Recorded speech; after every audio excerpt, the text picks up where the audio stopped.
Oséias, Joel, Amós, Obadias, Jonas, Miqueias, Naum, Abacuque, Sofonias, Ageu, Zacarias, Malaquias.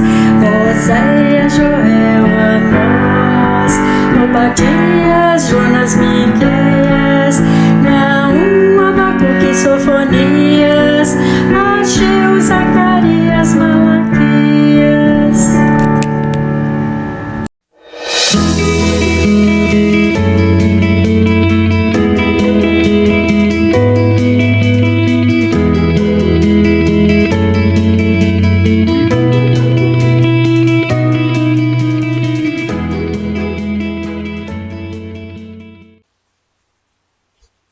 Olá, irmãos e irmãs, sejam muito bem-vindos, em nome de Jesus, ao nosso estudo bíblico.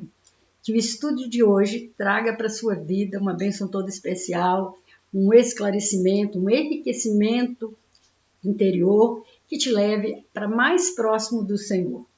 Hoje nós estamos dando continuidade aos nossos estudos sobre profetas menores e nós hoje vamos abordar o livro de Jonas. Jonas, o profeta fujão. Jonas é um livro com 4 capítulos, um livro pequeno, fácil de ser lido, uma história por demais conhecida. Desde criança nós ouvimos a história de um profeta que foi engolido por um grande peixe. Quem não conhece a história de Jonas? Poucos, não é verdade? Então hoje nós vamos rever este estudo e ver se nos dias atuais nós ainda temos lições a aprender com este livro do Velho Testamento, um livro profético, um livro que foi citado na Bíblia no Novo Testamento, mas eu creio que Deus tem uma palavra toda especial para cada um de nós neste dia, neste momento que nós tiramos para estudar a palavra do Senhor. Por isso eu desejo que seu coração esteja aberto, você esteja num momento de muita concentração e também de muita tranquilidade para ouvir a voz do Senhor às suas necessidades. Quero orar ao Senhor por nós para que esse momento seja muito proveitoso. Oremos. Deus, neste momento nós clamamos a unção do Teu Santo Espírito sobre as nossas vidas. Nós vamos estudar um texto bem antigo, um texto que conta uma história aos olhos de muitos, muito simplória, mas que nós cremos que se está na Tua palavra, ela tem uma importância toda especial para nós, especialmente nós cristãos. Muito obrigado a Deus por esta palavra, muito obrigado por este estudo. Muito obrigado por cada pessoa que está separando um pouco do seu tempo para estar conosco nesta manhã.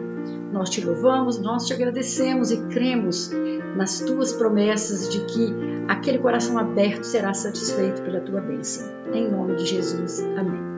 Como eu estava dizendo, o livro de Jonas é um livro considerado de um profeta menor. Ele consta entre a relação dos profetas menores do Antigo Testamento. Ele tem apenas 4 capítulos e é um livro diferenciado dos demais livros proféticos, considerados menor. Então, queridos, hoje é um dia muito especial de nós sentarmos com a nossa Bíblia na mão e acompanharmos os textos e ouvirmos os esclarecimentos e trazermos ao nosso conhecimento muita coisa também que de repente você nunca parou para pensar ao ler a história de Jonas. Nós estamos ministrando uma série de estudos sobre os profetas menores, cujo tema principal é Profetas de Ontem Falam Hoje. E nós já ministramos vários livros proféticos. Nós já ministramos Oséias, Joel, Amós, e na sequência bíblica seria Obadias. Mas nós vamos deixar Obadias mais para frente para os nossos estudos, porque hoje nós vamos estar vendo o profeta Jonas. Afinal de contas, quem foi Jonas? Qual é o contexto da sua história? O que é que o levou a ser considerado um profeta fujão? Será que nós, nos dias de hoje, também fomos chamados para um propósito diante de Deus e temos fugido desse propósito? Temos tomado caminhos que só dizem respeito às nossas escolhas, não levando em consideração o que Deus tem para nós, a direção e o fim para que nós fomos criados? Será que não estamos também em processo de desobediência? Se nós estivermos indo por este caminho contrário ao que Deus tem proposto para nós, nós temos muito que ouvir neste momento de estudo bíblico. Vamos então refletir a respeito deste profeta que viveu há muitos, muitos anos atrás, antes da vinda de Jesus, provavelmente 6 a 7 séculos antes de Cristo, né? E nós vamos ver que Jonas era um profeta da cidade de Gaf-efer, na Galileia. Ou melhor, Gat-efer, na Galileia. Ele vivia na época em que o reino de Israel já estava dividido. Um rei em Jerusalém, ao sul, e outro rei em Israel, em Samaria, ao norte, onde Jonas profetizava, no tempo do rei Jeroboão II. Nessa época, o Império Assírio estava se fortalecendo e logo seria uma grande potência mundial. Nínive era a capital do Império Assírio. Jonas é o único profeta do Antigo Testamento com o qual Jesus se comparou diretamente. Aqui em Mateus 12, nós vamos ver Jesus falando muitos séculos depois, né, com seus discípulos. Mateus 12, de 38 a 41. Ali nesse texto, Jesus dizendo, né, que eles estão pedindo a Jesus um milagre, eles estão pedindo a Jesus um sinal miraculoso, e Jesus diz assim: uma geração perversa e adúltera pede um sinal miraculoso, mas nenhum sinal lhe será dado, exceto o sinal do profeta Jonas. Pois assim como Jonas esteve 3 dias e 3 noites no ventre de um grande peixe, assim o Filho do Homem ficará 3 dias e 3 noites no coração da terra. Os homens de Nínive se levantarão no juízo contra esta geração e a condenarão, pois eles se arrependeram com a pregação de Jonas. E agora está aqui, que é maior do que Jonas. Então, essa citação de Jesus, a história de Jonas, é que faz com que este livro conste, né, no cânon bíblico, né, para que ele seja citado com credibilidade pela palavra de Deus. Tanto Jesus como Jonas eram profetas da Galileia, profetizavam na Galileia. Os fariseus se esqueceram de Jonas quando estavam ali conversando com Nicodemos e queriam atacá-lo.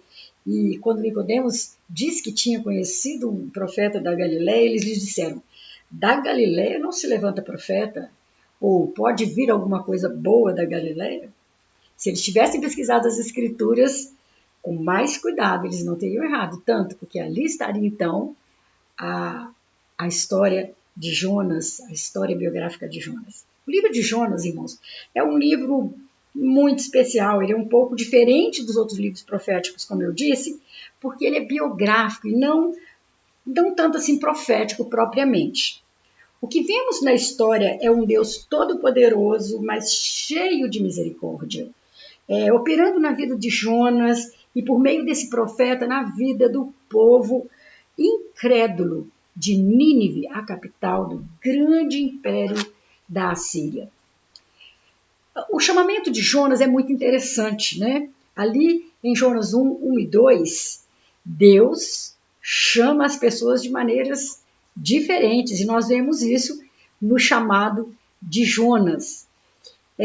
O Isaías, ele recebeu uma missão muito difícil por meio de uma visão. O profeta Isaías, considerado um profeta maior, ele viu a visão de Deus, sua majestade e santidade dentro de um templo, rodeado de querubins. Quem conhece a história sabe, né? Jeremias também foi chamado por Deus, e primeiramente ele se recusa, dizendo que era muito jovem, que não sabia falar, mas o Senhor deu mais 2 visões para Jeremias. Mas Jonas não recebeu nenhuma visão. Jonas recebeu apenas uma ordem: dispõe-te e vai à grande cidade de Nínive. Uma ordem clara, curta e objetiva. Você tem separado para Deus um tempo de ouvir a sua voz, ou fica esperando uma visão sobrenatural, extraordinário, para entender que Deus quer usar a sua vida para algum propósito? Pense a respeito. Mas Deus Deus tem nos dado uma ordem através de Jesus. Ide por todo mundo e pregai o evangelho a toda criatura. Ordem curta, breve, né, uma ordem direta, objetiva. Então nós temos também um chamado, uma ordem da parte de Deus para nós. E Jonas recebeu uma mensagem bem clara. Ele diz assim no versículo 2, Deus diz a Jonas, clama contra ela, contra Nínive, porque a sua malícia subiu até mim.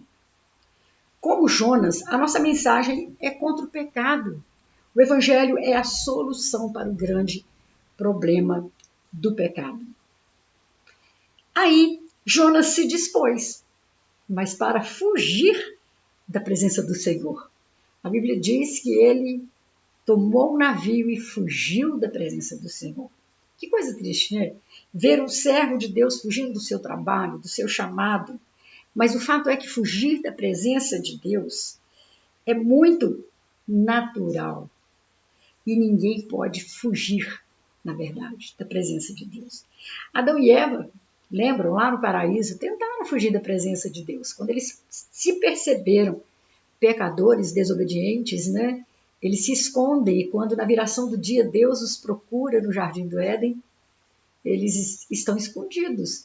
Então, às vezes, nós nos enganamos achando que podemos nos esconder do Senhor, mas não é assim que acontece, porque Deus é todo-poderoso e ninguém consegue fugir da sua presença. Mas quais foram os motivos de Jonas fugir da presença do Senhor? Jonas era um homem simples, era um profeta. A gente sabe que ele era profeta e aparentemente era algo que acontecia usualmente, normalmente na vida deste homem, lá no reino de Israel. Mas quando Deus o chama para pregar em Nínive, irmãos, é uma coisa muito interessante nós pararmos para analisar. Olha só o chamamento de Jonas. Vá depressa à grande cidade de Nínive e pregue contra ela. Você sabe onde se localiza Nínive? Você sabe onde fica Nínive? Você sabe exatamente onde Jonas estava e para onde ele iria fugir? Nós vamos ver isso daqui a pouquinho. Nínive é uma cidade muito grande. Ali tinha cerca de 2 milhões de habitantes e quase 120 mil crianças pequenas, segundo a interpretação, com aproximadamente 50 a 100 quilômetros de diâmetro. Era uma cidade em ascensão do grande império, que era temido pelos povos, pelas nações vizinhas. Era uma cidade pecaminosa. A imoralidade, a desonestidade, a violência, a libertinagem, ações cruéis contra as outras nações, inclusive contra Israel. Então ali em Naum fala assim, ai da cidade sanguinária, toda cheia de mentiras e de roubo, e que não solta a presa, massa de cadáveres, mortos sem fim, da grande prostituição, da bela e encantadora meretriz, da mestra de feitiçarias. Naum está descrevendo aqui a cidade de Nínive. Então, ela era uma cidade cheia de pecado. E é contra isso que Deus quer que Jonas vá lá pregar. Nínive também era uma cidade muito perigosa. Você já pensou? Um profeta sozinho, estrangeiro, né? Lá de Israel, pregando juízo iminente contra os males do povo, seria muito fácil eliminar o profeta. Seria muito fácil que ele perdesse a vida ali durante aquela missão. E a tarefa também não era simples. Jonas está pronto a pregar para a sua própria nação, mas pregar para um poder estrangeiro era mais difícil de aceitar. Podemos imaginar a sua perplexidade quando Deus o chamou. Para o judeu, o gentio era lixo, não era considerado. Não havia esperança de salvação para o gentio, para o estrangeiro. A possibilidade de salvação para as nações pagãs era uma anátema, uma maldição para os judeus. Mas Deus estava ensinando uma grande lição, que era um cumprimento de uma promessa feita a Abraão, lá em Gênesis 12:3. Em ti serão benditas todas as famílias da terra. Mas Jonas não entendeu nada disso naquele momento. Então, queridos, ele foi chamado a ir até essa cidade, pregar nessa cidade. Eu fico pensando que nos dias de hoje seria, mal comparando, se é que a gente pode comparar, um profeta saindo da Ucrânia e indo pregar lá em Moscou. Olha isso. Ele sai da Ucrânia, vai pregar lá em Moscou e vai pregar de tal forma que o povo se arrependa. Olha o grande desafio que Deus deu para esse profeta. Então, ele achou demais. Ele achou que não daria conta. Mas, na verdade, ele não queria mesmo que aquele povo se convertesse. Queria mais era que perecesse, que Deus despachasse sua ira sobre este povo, acabasse com esse povo, liquidasse esse povo, que tem sido mal até mesmo para Israel. Mas vamos caminhando um pouquinho mais na nossa reflexão. Quais são, então, as consequências da fuga de Jonas? As circunstâncias, as justificativas eram favoráveis para Jonas continuar no seu pecado, a fugir, né, da ordem do Senhor. Ele pensou então em fugir para Tarsis. Eu trouxe aqui o nosso mapinha para a gente se localizar. Ele estava em Jope, né, em Israel, e ele foi chamado, ele recebeu uma ordem para pregar em Nínive. Não tinha nada que ir para o mar, era um caminho por terra. Mas Jonas desce até, né, o litoral e vai fugir lá para Tarsis, na Espanha. Vai fazer uma grande viagem pelo mar Mediterrâneo e fugir desse desafio tão radical, né, de pregar para o seu inimigo, pregar para o inimigo de Israel. E é isso que ele faz, né? Passo a passo, Jonas foi caindo no pecado. Ele comprou uma passagem nesse navio, né, e pegou o seu lugar a bordo e pensou em viajar. Jonas se dispôs para fugir. Tendo descido para Jope, achou um navio, pagou a passagem, embarcou nele para ir com eles para longe da presença do Senhor. Que ilusão, né, para esse profeta. Cuidado, cuidado para que as circunstâncias da sua vida não oriente a te mandar bem longe, a pensar que você pode ficar bem longe da presença do Senhor e te leve ao caminho da desobediência. E por causa do pecado de Jonas, irmãos, a vida de outras pessoas também foi afetada. Ele entra naquele navio, os marinheiros, os outros passageiros e outros naquele navio, eles também foram afetados pelo pecado de Jonas. Olha, quando Acã pecou, a história que está registrada lá em Josué 7, era um homem só, né, que ele escondeu uma barra de ouro na sua barraca, mas todo o povo de Israel sofreu a derrota. Quando Davi pecou, ao fazer o censo, 70 mil pessoas morreram, segundo o livro de 2 Samuel 24. Então, queridos, eu pecando, eu posso afetar a vida de muitas pessoas.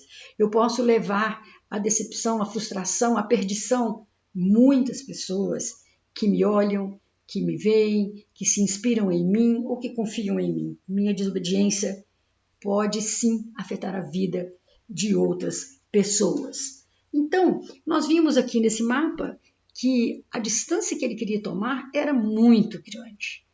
E nessa viagem, nós sabemos que Jonas, ele entra no navio e tenta se esconder, ele não fica visível. Ele vai para o porão, a parte mais escondida, de mais privacidade, lá para baixo, e lá ele tenta dormir, né? E nós vamos ver agora como que Deus vai usar os povos, as pessoas pagãs, né, para serem o porta-voz de Deus naquele navio, né? É muito curioso esse detalhe que eu nunca tinha assim reparado tanto, foi que me chamou muita atenção nessa lição. Que coisa incrível! Os marinheiros pagãos começaram a orar e a trabalhar quando veio a grande tempestade. Eles fizeram tudo para salvar aquele navio. Os pagãos. E o homem de Deus, o homem chamado por Deus para essa grande missão, estava lá no porão, dormindo, inconsciente de toda a luta que essas pessoas do navio estavam passando ali naquele momento. Então Deus vai usar esses gentios, esses homens que nem faziam parte do convívio de Jonas, para trazê-lo à realidade. No versículo 6, eles dizem: acorde, quem é que se passa contigo agarrado no sono numa hora dessas? O profeta de Deus, ele é repreendido por um homem incrédulo. Ei, o que você está fazendo dormindo aqui? Todo mundo está lá em cima lutando, cada um, pedindo para o seu Deus a salvação, o livramento. Ore, no versículo 6. Levanta-te, invoca o teu Deus. O homem incrédulo ensina ao homem de Deus a necessidade da oração. Lá está todo mundo chamando, no Brasil a gente diria assim, por todos os santos, né? E você aí ore pelo seu Deus, para o seu Deus, para que nós possamos receber livramento. Depois, a tempestade continua e ali a possibilidade de naufragar era muito grande. E o comandante do navio diz a Jonas: declara-nos agora por causa de quem nos sobreveio esse mal. E o Jonas teve que confessar o seu pecado, né? Ele reconhece que ele pecou contra o Senhor. Gente, o culpado disso tudo que está acontecendo sou eu. Eu recebi uma ordem do meu Deus para viajar para Nínive. Não tinha nada que está pegando esse navio aqui. Não tinha nada que ir para longe. Eles mal começaram a se afastar do continente e veio essa grande tempestade. E os marinheiros bondosamente consultaram Jonas e ele, como profeta de Deus, deu a sua própria sentença de morte. Olha que interessante, ele mesmo diz: me joguem ao mar, que isso tudo vai se acalmar. Eu sou o verdadeiro culpado e eu que mereço essa punição. E os marinheiros, é tão interessante que os marinheiros, eles resistem a isso. Não, vamos tentar mais um pouco, não é possível. Não é possível que por causa da desobediência de uma pessoa, está vendo essa tempestade tão grandiosa, essa tempestade tão brava, né? O mar está tão bravo e está sujeito todo mundo aqui a perder a vida. E aí, gente, que nós podemos notar que Jonas fugiu porque não queria a conversão dos pagãos de Nínive. Mas, na hora da sua morte, que eles imaginavam que ele morreria, né, ao ser jogado ao mar, os marinheiros pagãos temeram ao Senhor, segundo o versículo 16. Olha que contraste maravilhoso, né? Como Deus faz as coisas, usando até os nossos erros para fazer cumprimento do seu propósito. E Jonas lá, no ventre do peixe, ele vai fazer uma oração muito marcante. Queridos, ele é jogado ao mar, a tempestade cessa, mas ele é abocanhado, ele é engolido por um grande peixe, que nós não sabemos exatamente qual foi. Alguns dizem que é uma baleia, os estudiosos dizem que uma baleia não poderia engolir um homem sem matá-lo, né? E ela tem uma garganta muito estreita, outro fala de outro peixe, mas a Bíblia não diz que é uma baleia, a Bíblia diz que é um grande peixe. E ali a oração de Jonas é uma ilustração maravilhosa do conflito entre o que ele está sentindo e a sua fé. Quais são os sentimentos, então, de Jonas? Seus sentimentos o levaram ao desespero, porque Jonas reconheceu que era a mão do Senhor que estava agindo. Lá no fundo do ventre do peixe, ele faz esta oração. A oração que consta, né, no Salmo 69, de 1 a 6. Ele diz assim: salva-me, ó Deus, pois as águas subiram até o meu pescoço. Nas profundezas lamacentas eu me afundo, não tenho onde firmar os pés. Entrei em águas profundas, as correntezas me arrastam. Cansei-me de pedir socorro, minha garganta se abrasa, meus olhos fraquejam de tanto esperar pelo meu Deus. Os que sem razão me odeiam são mais do que os fios de cabelo da minha cabeça. Muitos são os que me prejudicam sem motivo, muitos os que procuram destruir-me. Sou forçada a devolver o que não roubei. Tu bem sabes como fui insensato, ó Deus, a minha culpa não te é encoberta. Não se decepcionem por minha causa aqueles que esperam em ti, ó Senhor, Senhor dos exércitos. Não se frustrem por minha causa os que te buscam, ó Deus de Israel.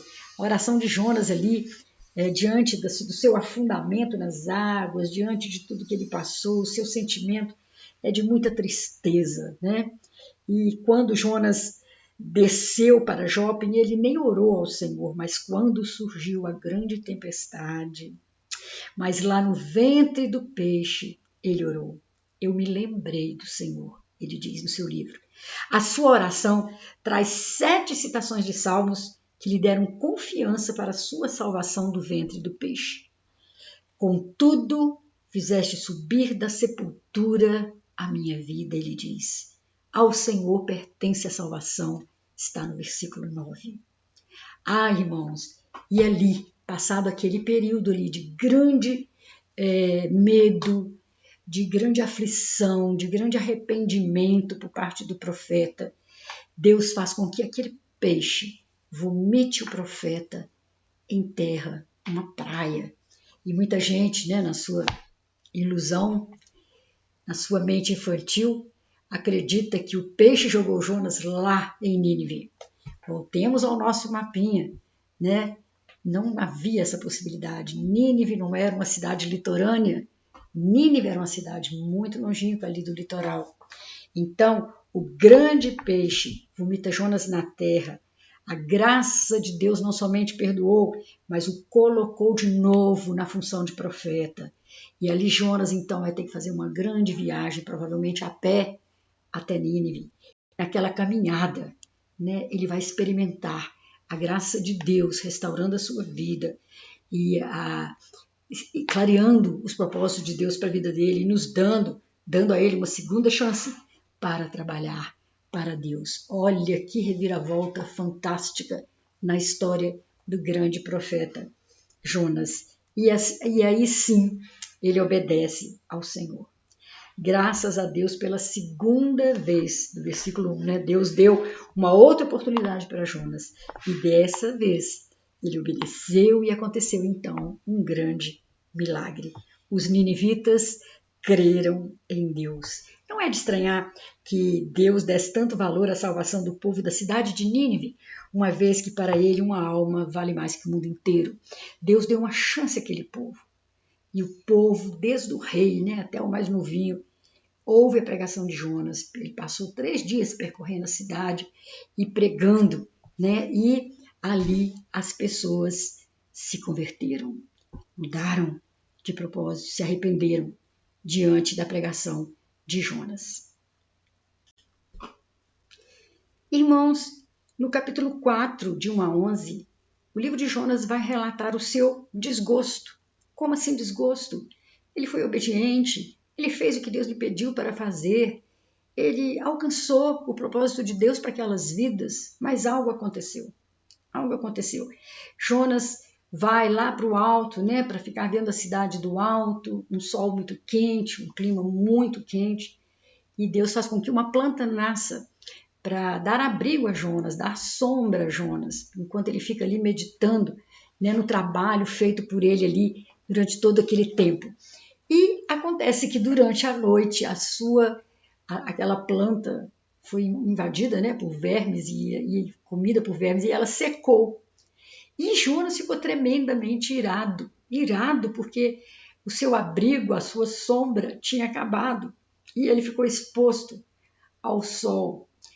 E ele tinha dentro de si tantos sentimentos negativos e ele usa então esse momento de ira e de desgosto para reclamar com Deus contra aquela planta, né? Ele achou que foi uma injustiça o que fez com ele, deixando ali ao léu, deixando ali sem seu abrigo, sem sua sombra. E Deus fala com Jonas, né? Olha, não é razoável essa sua ira. Eu sei por que você está irado. E Jonas fala, eu sabia que o Senhor era um Deus que não ia fazer aquilo nada, o Senhor não ia destruir os habitantes de Nínive, o Senhor tem um coração imenso, a sua misericórdia é enorme, a sua graça é enorme, eu ia pregar e não ia, e o Senhor não faria o que o Senhor disse que faria a eles. Provavelmente Jonas pensou, eu passei por um profeta que falei, mas Deus não ia fazer isso, eu conheço o Senhor não ia destruir aquela cidade. e sentiu uma tristeza muito grande, chegou a pedir a morte. Olha só, pediu a morte em profunda tristeza. Foi muito difícil para Jonas entender a mente de Deus em demonstrar misericórdia ao povo mundano, aquele povo cruel, aquele povo que já tinha errado tanto. Deus avisou-lhe de sua falta de razão para irar-se. Depois propiciou-lhe uma lição, através do milagre da planta, enfatizando a preciosidade que é a salvação de um pecador que se arrepende. Gente, esse livro de Jonas, ele traz uma lição maravilhosa para nós. Primeiro, que não adianta nós pensarmos que podemos fugir dos propósitos de Deus para a nossa vida. Podemos, mas vamos detonar a nossa alma, a nossa vida. Vamos nos ligar a coisas que não nos trazem real satisfação, porque o ser humano só encontra plena satisfação ao fazer aquilo que Deus tem o propósito para que ele faça. Segunda coisa que nós vamos aprender também, que Deus é longânimo para conosco. Ele não quer que ninguém pereça. Deus não tem prazer, na morte do ímpio. Deus não tem prazer naquilo que deu errado na nossa vida, naquilo que não está nos fazendo bem. Deus não se alegra com esta situação. E ali em 2 Pedro, ele diz exatamente essas palavras, Deus é longânimo para convosco, não querendo que nenhum pereça, senão que todos cheguem ao arrependimento e, consequentemente, à salvação. Esse é o nosso desejo também. Esse deve ser o desejo de todo cristão. Não olhando para uma pessoa que erra e dizendo assim, que ele se dane, que ele se lasque, que ele ganhe de volta o que ele está fazendo, a injustiça, a maldade que ele está fazendo. Não, Deus não tem prazer nisso. Deus tem prazer que a pessoa se arrependa e leve uma nova vida. E um grande item para nós pensarmos, onde é que eu estou nesse momento? Estou no centro da vontade de Deus ou na fuga para o abismo e a tristeza? Pense aí, o que Deus tem te pedido, o que Deus tem te falado ao coração, o que Deus tem te mostrado. O que é que Deus quer de você e de mim? Será que estamos no caminho daquilo que Deus nos chamou para fazer? E Deus está interessado também na salvação do povo da minha cidade, do meu país. Deus se interessa pela salvação de todos. Estou fugindo eu da ordem do Senhor, como Jonas fez? Estou deixando de falar a alguém que ele tem chance, que há um Deus misericordioso e gracioso que vai perdoar os seus pecados e fazer dele uma nova criatura?